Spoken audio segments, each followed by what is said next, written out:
Recording in progress. Hi, guys.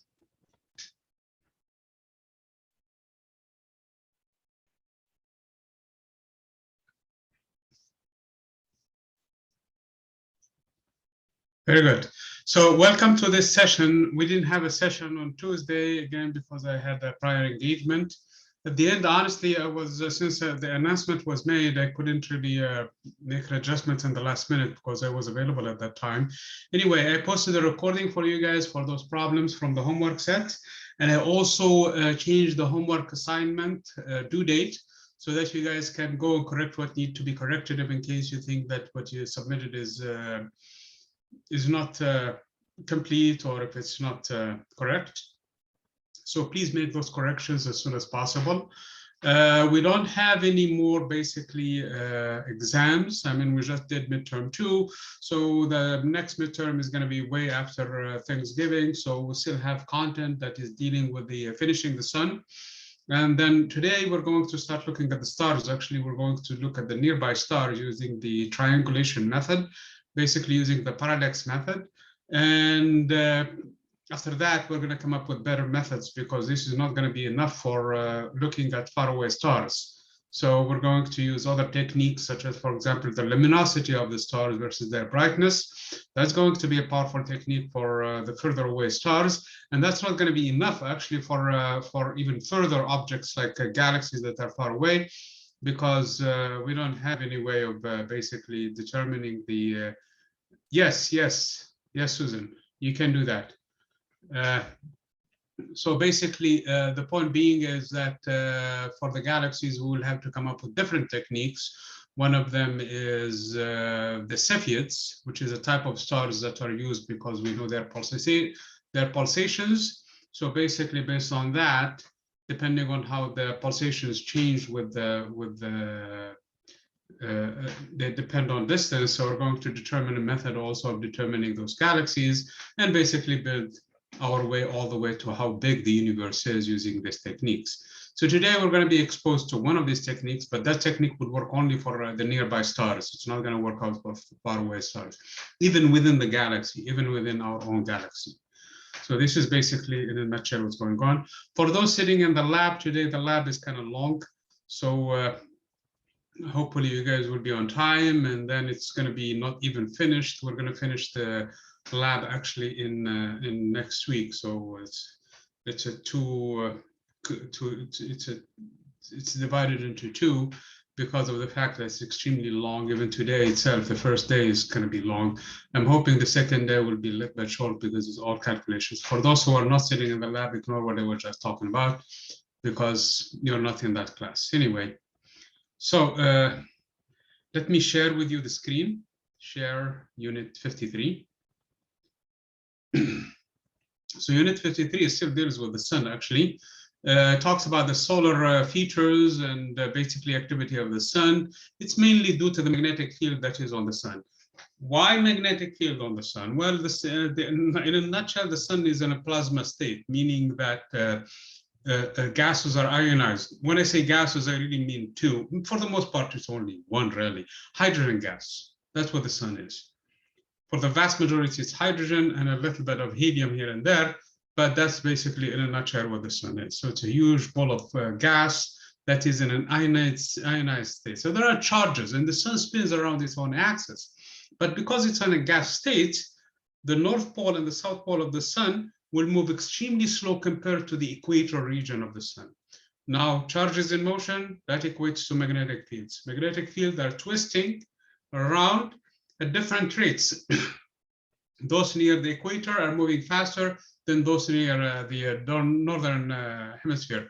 And because of this twisting, basically, the magnetic field lines, they get entangled.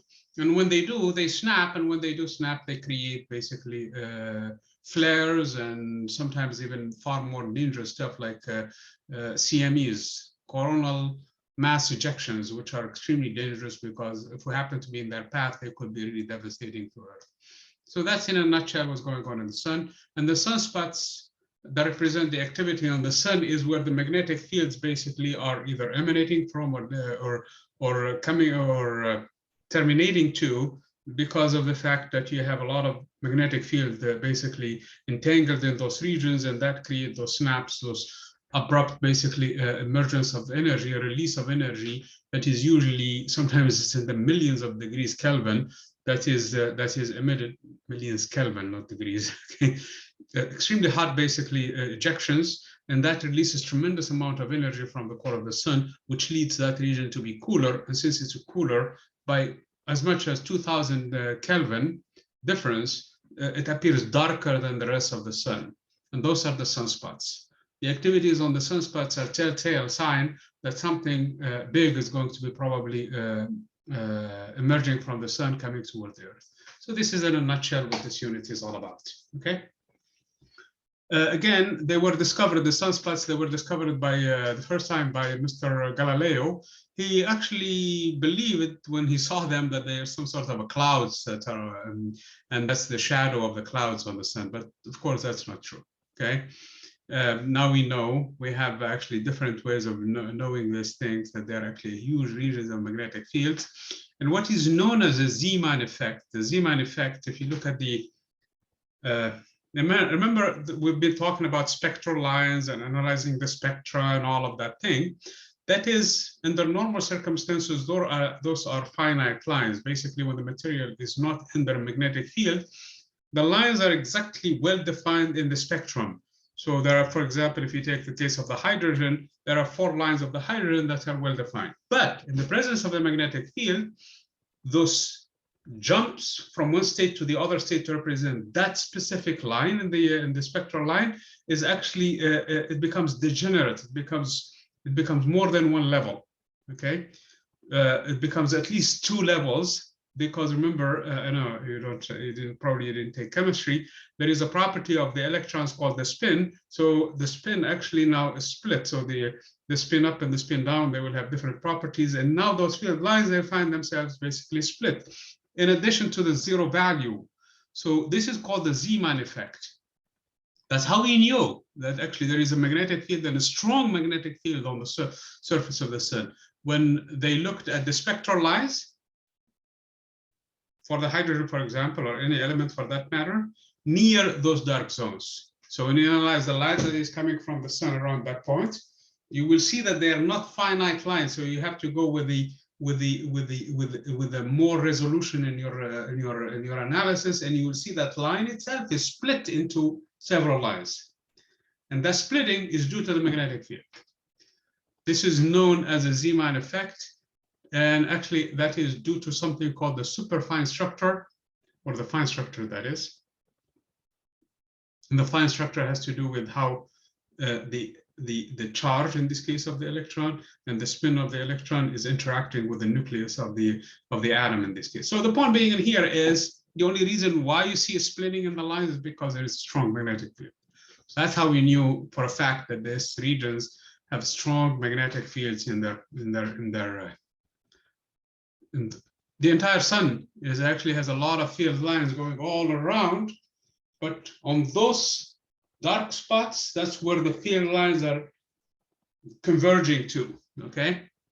So that's where the field lines are converging to, and they appear darker because they repel a lot of, they are an opening for a lot of excess heat that is released, lowering the temperature of those points by a couple of thousand degrees, basically 2000 Kelvin difference versus the rest of the sun. So this is in a nutshell what's going on. Again, if you have a magnetic field, magnet, and you throw in a charge, it has to be moving, okay? You cannot expect the charge to be stationary. If the charge is stationary, nothing is going to happen. But if the charge is moving, it's going to spiral along the field lines, depending on its charge, okay? If it's one charge or the other, it's going to spiral in one way or the other, depending on which way the field line is. So the magnetic field, so that you guys know, is you have a North Pole and a South Pole. And if you take the needle, the compass, the one that is used for navigation, I think I have one in here. Yep. It's like this, okay? If you take one, and it's supposed to point the north here on Earth, okay? So it's no problem.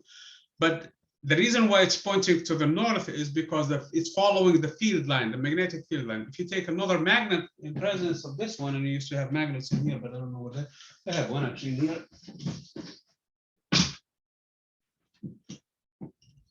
So it responds to it. Okay, it responds to, I don't know if you can see this or not. Let me try to see if you guys can see it or not. So here is, you see it's turning depending on the field line, which way it is.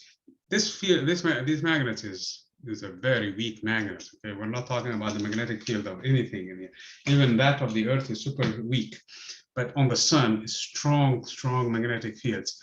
So those fields now, when they leave the North Pole and they fall into the South Pole, and you follow them with a needle, okay, with this compass. You follow them, that is actually what forms a field line for the magnetic field. And it's similar to the electric field, also it forms field line. But for the case of the electric field, you need charges. You need positive charge and negative charge. For the case of the magnet, you need the North Pole and South Pole, and North Pole and South Pole for magnets, they're always together. You cannot separate North Pole from South Pole. So in other words, the field line will always complete the circle. So the charges now, because the sun is full of charges, they spiral. They go follow. If it's a positive charge, if it's a proton, for example, which is the nucleus of the hydrogen atom, or if it's an electron, it's going to spiral in the opposite direction. Electrons are about 2,000 times lighter than the protons, so they will actually move faster and they could cause more problems, whereas the other one are more massive, the protons, and they could still cause damage because of their mass. So, but this is all on the surface of the sun. So, and they follow the field lines. So this is no surprise in here. So that's what you're looking at. So the field line now becomes conduit for all the materials of the sun.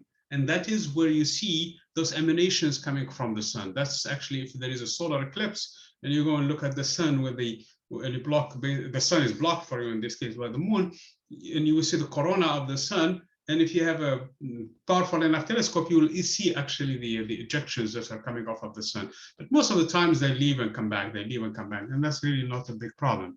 But sometimes, and this is what I was talking about in here. So again, a North Pole and South Pole, which one is north, which one is south, is just a matter of convention. And if you know the charges exactly, you can determine which one is north, which one is south. But the point being in here is the field lines, you have charges moving one way and other charges moving the other way. So this is not a problem.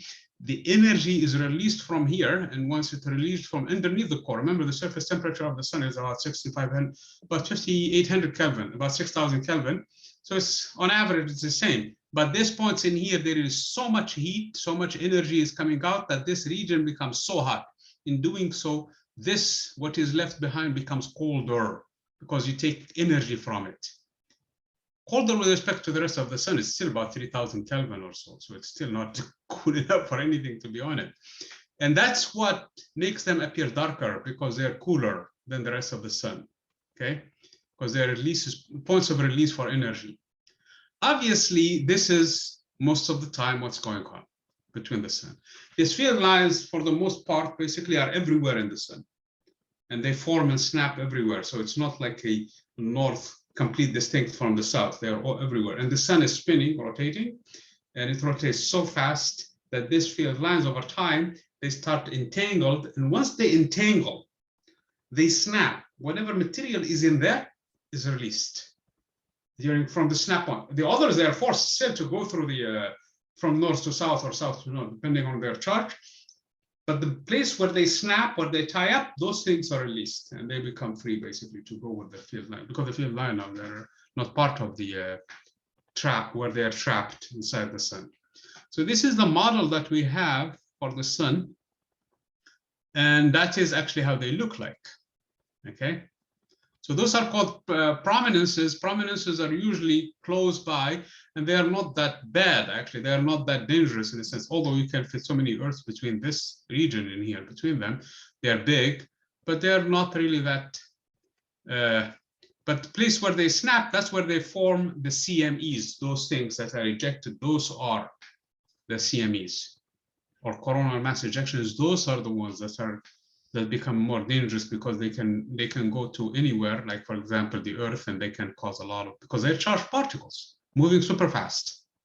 Okay, Again, this is part of the solar activity. Again, the solar flares are eruptions at hot gas and radiation in the photosphere, similar to the, but smaller than the CMEs. So the CMEs are far more powerful in this process, in this activity. Okay. And this is the coronal mass ejections, as they are seen with a superposition of so many pictures in here to give you how powerful they are. This is the sun, and this is how much they are. So much, okay? I think, what is it, the Edom? I forgot the name in here. Let me find it in here. It's worth looking it up.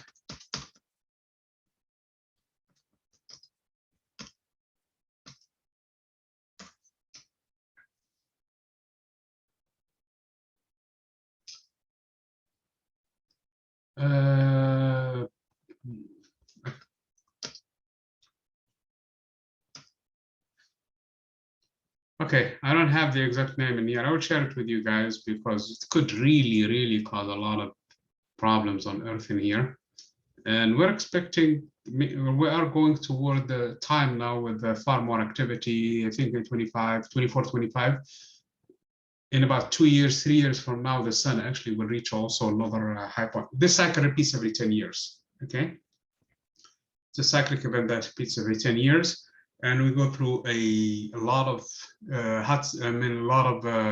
sunspots on the sun, and those they create their indication of a lot of activity on the sun, and those they lead to all kinds of problems. They change the temperature, the weather on Earth, and so on and so forth.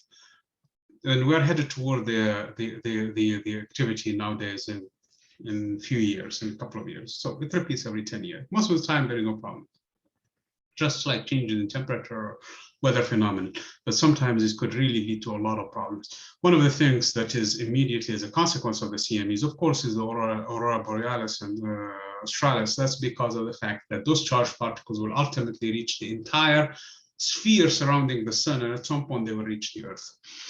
There is a website, and I think I shared with you the link last time around, last week, for from NOAA, basically, monitoring the solar activity on the sun, because we want to know if there is a supermassive, basically a ejection that is coming toward the Earth. It gives you a few hours basically to reply to it, to respond to it, and the only response that we know of at this point is to basically shut down everything immediately. So that's the only thing that we know, because it could really lead to. Here is the cycles that I was talking about in here. So the cycle peaked around that time, but it's really more dangerous around this when it's going. No, it's 2025. It's when it's going to come back again. So this is basically the solar cycle in here. It's an 11-year cycle, not exactly 10. Again, this is the fact that the sun is spinning around its own axis. That's for all of the other objects, every object in the solar system. And in the center in here, it rotates much faster than in the north. So in here, it's lagging behind. So the field lines are lagging compared to these ones that are leading, and that causes them to snap. And the same thing also in the southern hemisphere, also they cause them to snap. And that's how the magnetic fields are. That's how the sunspots are formed, and that's how this whole ejections is basically happening in here. And this is basically the onset of this formations in here for the sunspots in the northern part of the sun and the southern part of the sun. Again, this is part of the activity and how it translated for the Earth in terms of causing ice ages and all kinds of phenomena related to it, and the effects on the climate, okay? So in general, most of the time it's very little, but sometimes, as I was saying, it causes a lot of changes in temperature and weather and things like that. So let me share with you the last unit from, no, I think this is the last unit from the sun. So let's get into the Unit 54. Unit 54, as I was talking about earlier, it's really the starting point for the rest of the stars. We're going to build some understanding of the stars. And the first one we want to determine is how far the stars are. Obviously, when the first idea was promoted for stars being basically the Earth moving around the sun, was how come we didn't see the parallax? And the only reason why we don't see the parallax is because of the fact that the stars are far away. So again, just to remind you again what the parallax is, if you remove your glasses, if you can see far away without them, if not, then leave them on. If you close one eye and look at an object versus a background object. So basically, in my case, I see a tree in there, and there is the next door neighbor. I see on the roof, there is like a chimney or part, small part. I don't know what that is, honestly. But if I look at it and close my eye, I see it shifting versus the background. As a matter of fact, the entire tree shifts back and forth because of the window, okay? So that is what we call the parallax, how things are. I did not move. The object did not move, but my point of view changed. I used one eye and then I use a different eye. Obviously, if you have both eye opens, the brain corrects and makes the adjustment and gives you actually the sense of depth of things, how far things are. But this is basically what's going on. You're seeing the same object from two different positions. For my case, with two different eyes, is the object seemed to shift against the background. It was in one position, and then when you look at it with another eye, no, it's in a different location. So that's basically what that is. So this is what the parallax is. You look at the tree in here, and if you move around and you look at tree again, it gives you a shift of the tree versus the background versus, for example, the clouds or the rest of the sky or whatever that you're looking at in this case. Okay. And if you know this angle in here, you should be able to, and if it's really a 90-degree angle triangle, right angle triangle, and if you know this distance, if you know the distance you move, the baseline B in this case, if you know how much you moved, for my case, the distance, the one I was doing earlier, it's the distance between the two eyes already. Okay. So that is the distance. For your case, it's going to be a distance that you move. Then you can use trig functions to find how far the object is. Because we know the tangent of this angle is the opposite over the adjacent. That's basic trig, basic triangles, okay? Provided the triangle is a right angle triangle. In this case, I'm assuming it is, so it's a right angle triangle. Then in this case, the opposite is the distance to be found. That's what you want to know. If you divide that by what you know, the distance, in this case, between the eyes, so I want to know how far is that tree, then I can do this one, but I need to measure the angle now. If I can find the angle, then I'm in good shape. Then I take the tangent of that angle, which is the ratio of this distance over b. From here, I can find the distance to be just b tangent alpha. So again, this is basic geometry that was known in the Greek times. So that's why they objected on the idea that the Earth is moving around the sun, because if it is, then the stars should show parallax and they couldn't see them. And the only reason they couldn't see them is because the stars were too far away, that their measurements of the angle alpha was extremely nonsense. Basically, it was not there. So they couldn't really rely on their findings. So it was not something that you have to find more. I think it was toward the end of the 1800s when the first stars start to really show with find more measurements for the angles, start to show really parallax, and the parallax started to be useful for nearby stars. For the moon, it's a relatively close distance. You should see a shift if you somehow if you can move across the Earth, okay? You look at the moon in one time, and let's say, for example, if you can fly the next night to another place, the moon should not really shift so much in the sky. So you should be able to find this angle in here, these two angles. And now it's because you really don't have a right angle triangle, you can use tricks in math, in trig in this case. This distance is very, very, very far, okay?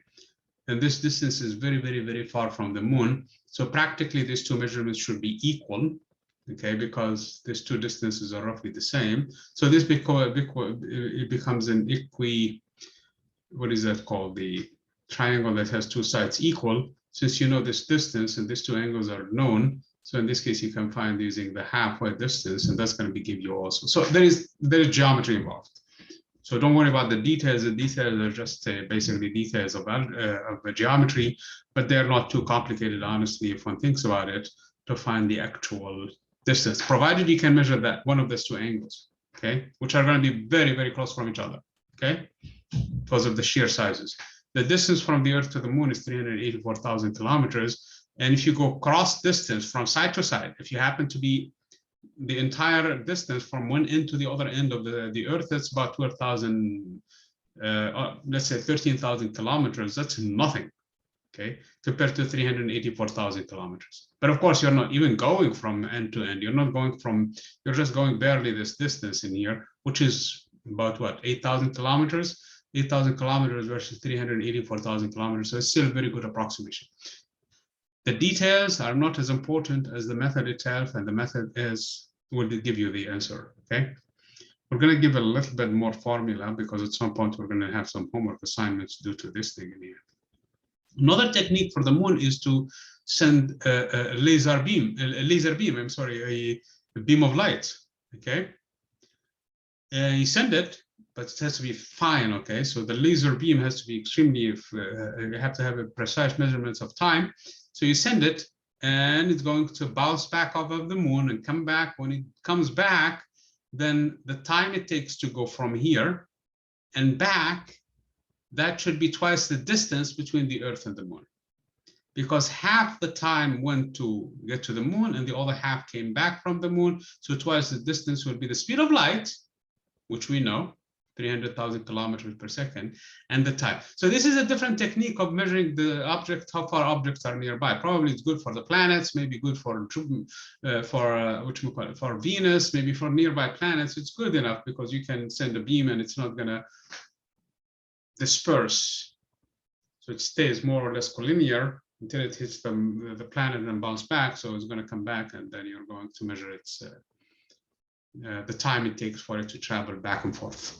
Once you find that, then you're going to be good. For the case of the moon, if you really do this experiment for the moon, it takes about less than 3 seconds, about 2.5 seconds or something, for the light to go from here and come back. So you really have to be precise in your measurements, because 384,000 kilometers is slightly more than 300,000 kilometers per second, okay? So it takes about what? Actually, slightly more. It's 2 minutes, no, 2 minutes, 2 seconds, and 40 minutes, maybe 2 seconds and 4 2/3 of a second. Okay, not even that. Okay, 2.3 seconds or 2.4 seconds or something like that. Again, the parallax method can be also used for the planets. In the case of Venus, for example, when it goes in front of the sun, and for the people living in the northern hemisphere, they're on the like this. They're looking at Venus here. For the people looking at the southern hemisphere, they're looking at Venus in there. So they should be able to see it at different locations with respect to the sun.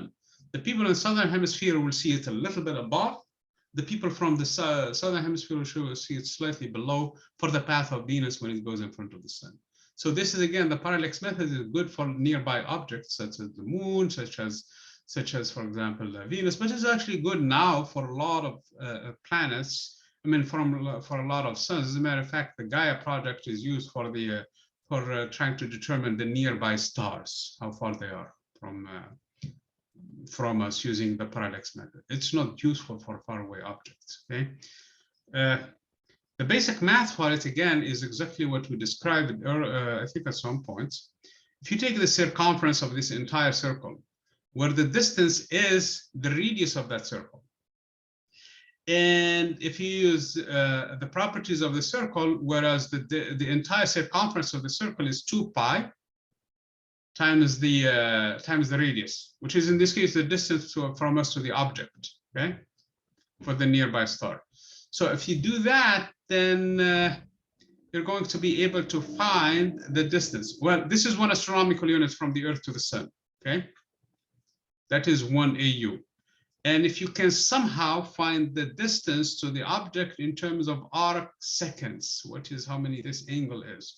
Remember, it's in degrees or arc seconds.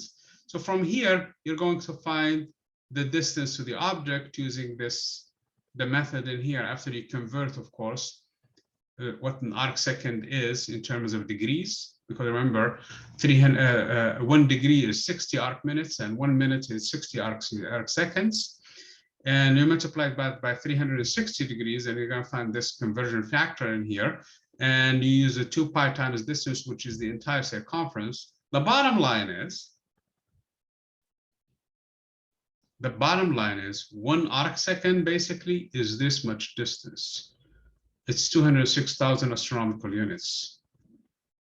That's 1 arc distance. But of course, the nearest star is further than this.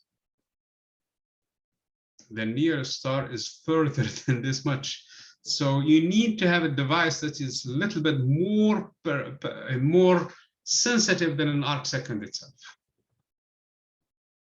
We're talking about object, like for example, for the Venus is fine. You're going to find that distance in terms of how much angle you're dealing with.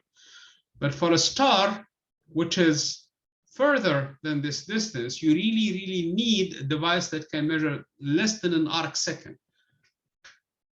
A degree is a small measurement. Take that degree and divide it into 60, and you're still in an arc minute. Take that arc minute and divide it into 60, and that is the arc second. So for an arc second, an object has to be about 200,000 astronomical units from us. That's not enough even for the nearby stars. Remember, the nearest star is Proxima Centauri, and that cannot be even seen. You cannot even look at it because it's so dim. It's actually a red dwarf star, which is really a small star. So you cannot even see it. Its 2 neighbors, yes, we can see them. Actually, you can see them in southern hemisphere, and those are Proxima A and Proxima B.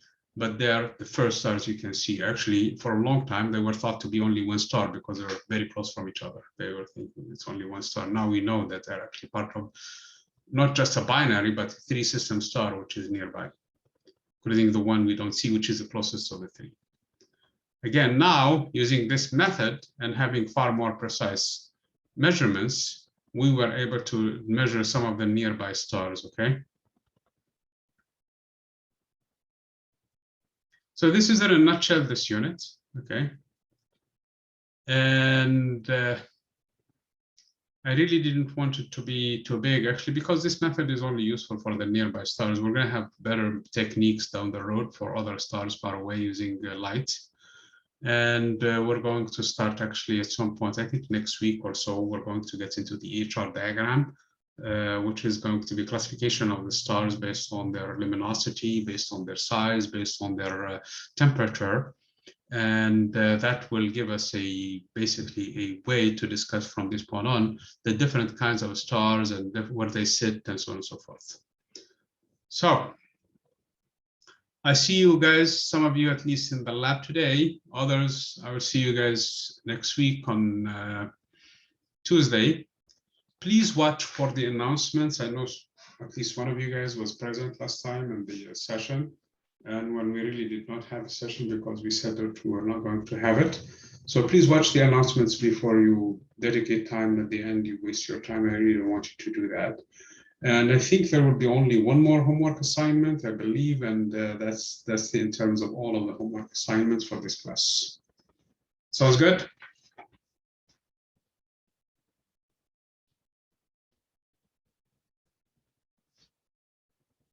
Okay, very good. Thank you very much. So I'm going to stop the recording, and I will see you guys next week.